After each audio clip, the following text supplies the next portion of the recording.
नमस्कार दोस्तों। देखिए, पश्चिम बंगाल की मुख्यमंत्री ममता बनर्जी को लेकर काफ़ी खबरें हैं और खबरें ये भी चल रही हैं कि उनके बहुत से नेता असंतुष्ट हैं, बहुत से नेता उनका साथ छोड़कर जा रहे हैं। लेकिन उन सब के लिए जिम्मेदार ठहराया जा रहा है केवल प्रशांत किशोर को, कि प्रशांत किशोर की जो आईपैक कंपनी है वो अपनी उल्टी सीधी सलाह ममता बनर्जी को दे रही है और उसकी वजह से लोगों में नाराज़गी है। लेकिन केवल एक यही वजह नहीं है, बहुत से ऐसे कारण हैं। जो तुष्टीकरण की राजनीति है ममता बनर्जी की, उससे भी बहुत सारे लोग उनसे नाराज़ हैं, उनकी पार्टी के ही लोग उनसे नाराज़ हैं। अभी हाल ही में जितेंद्र तिवारी हैं, आसनसोल के विधायक, उन्होंने एक इस्तीफ़ा दिया है और उन्होंने पार्टी छोड़ने का भी ऐलान लगभग कर ही दिया है और हो सकता है कि शुभेंदु अधिकारी के साथ साथ वो भी बीजेपी ज्वाइन कर लें। उनके बारे में जो कहानी है वो बहुत ही दिलचस्प है और उनकी कहानी जुड़ी हुई है राज्य सरकार के जो अर्बन डेवलपमेंट और निकाय वाले मंत्री हैं, शहरी विकास निकाय मंत्रालय वाले फरहद हाकिम, उनको लेकर है। ये फरहद हाकिम नाम के व्यक्ति पर जब जितेंद्र तिवारी ने आरोप लगाए और मैंने मीडिया के माध्यम से ये सब चीज़ें पढ़ी तो मेरे मन में ये शंका हुई कि फरहद हाकिम कौन हैं, क्या है उनका वजूद और ममता बनर्जी के वो कितने करीबी हैं। इन सब चीज़ों की जानकारी मैंने निकालने का प्रयास किया। देखिए, जो तिवारी हैं, जितेंद्र तिवारी, जिन्होंने इस्तीफ़ा दिया है अभी हाल ही में, उन्होंने इस्तीफ़ा दिया है आसनसोल म्यूनिसिपल कॉरपोरेशन के चेयरमैन पद से। जितेंद्र तिवारी एमएलए भी हैं और आसनसोल म्यूनिसिपल कॉरपोरेशन के चेयरमैन भी थे।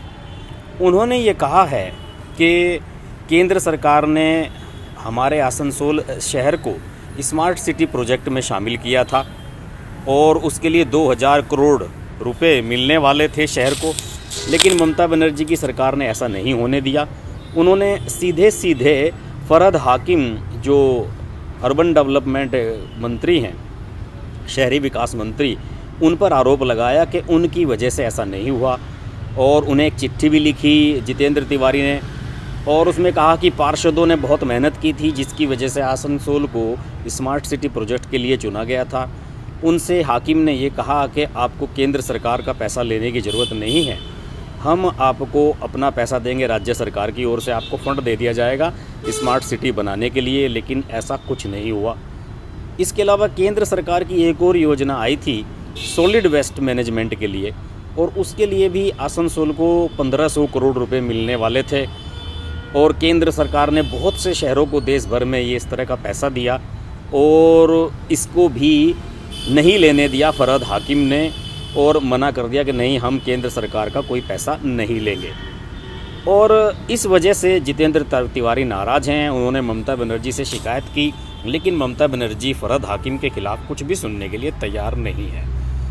फरहद हाकिम के बारे में मैं आपको बताऊं कि फरहद हाकिम को लेकर चुनाव आयोग में भी एक मामला चल रहा है। दरअसल ममता बनर्जी ने मुस्लिम तुष्टीकरण के लिए और ये दिखाने के लिए कि वो मुसलमानों की कितनी बड़ी हितैषी हैं, उन्होंने फरहद हाकिम को शहरी विकास मंत्रालय के साथ साथ board of administrators of Kolkata municipal corporation का भी चेयरमैन बनाया हुआ है और इस चीज़ को लेकर उन पर मामला बनता है ऑफिस ऑफ प्रॉफिट का।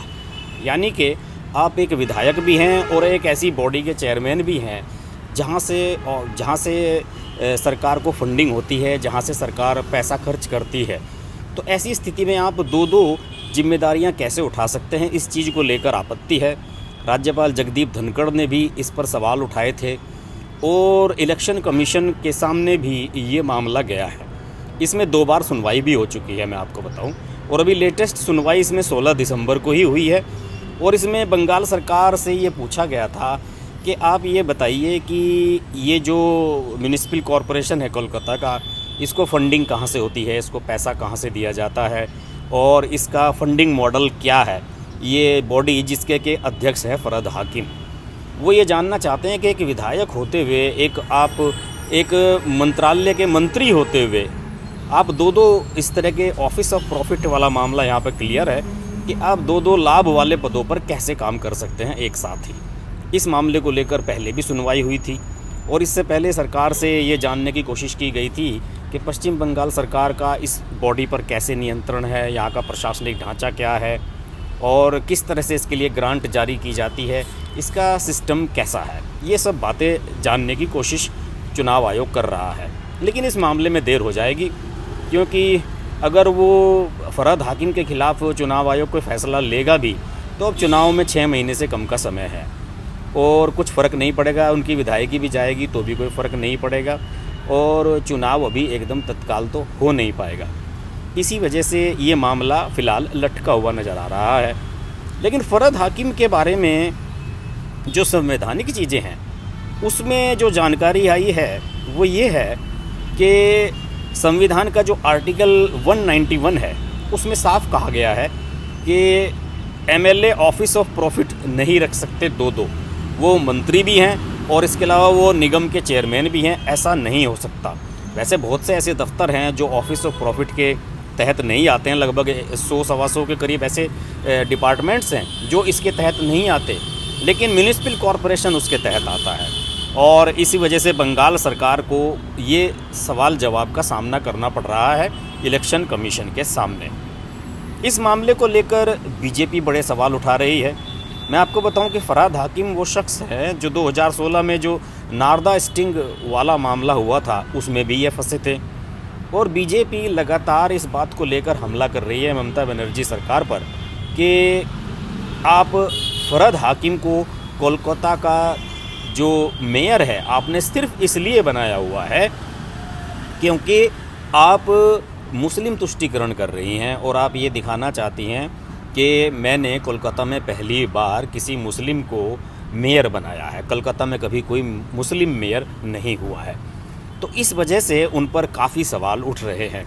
और इन शख्स के बारे में, फरहद हाकिम के बारे में मैं आपको बताऊं कि इनका विवादों से बहुत तगड़ा नाता है और इनका ये मानना है कि जो उनका विधानसभा क्षेत्र है जहाँ से ये चुनाव लड़ते हैं वो उसे ये मिनी पाकिस्तान बताते हैं।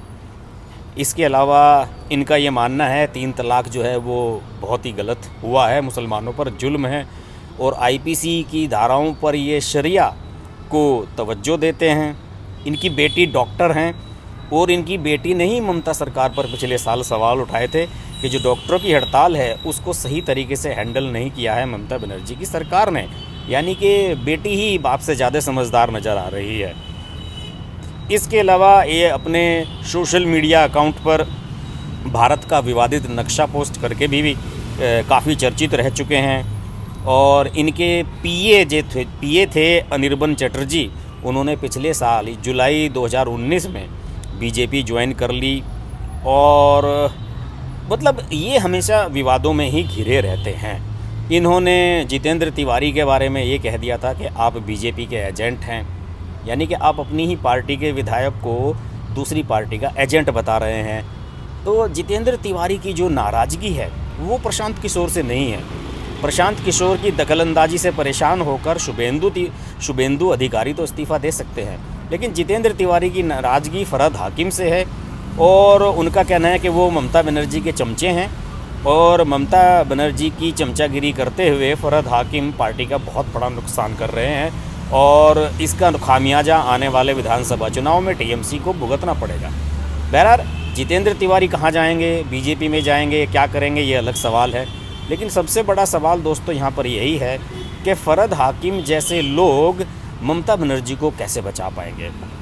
ऐसे लोग ममता बनर्जी की छवि को ख़राब ही कर रहे हैं, उन्हें विवादों में घिरवा रहे हैं और इसके अलावा वो ममता बनर्जी को एक उन पर स्टैंप लगा रहे हैं कि आप तुष्टीकरण की राजनीति कर रहे हैं और इसकी वजह से जो दूसरे दल हैं उनको मौका मिल रहा है आप पर उंगलियां उठाने का। तो ऐसी स्थिति में फरहद हाकिम अब ममता बनर्जी के लिए कैसे उपयोगी साबित होंगे, ये एक बहुत बड़ा सवाल है। बहरहाल जितेंद्र तिवारी ने स्पष्ट कर दिया है कि फरहद हाकिम की वजह से वो ही नहीं कई और लोग भी नाराज़ हैं और हो सकता है कि टीएमसी से कई और लोग अब छोड़कर बीजेपी में जाएं। फरहद हाकिम पर हम नज़र बनाए रखेंगे आप देखते रहिए हर्ष की बात लाइव। नमस्कार।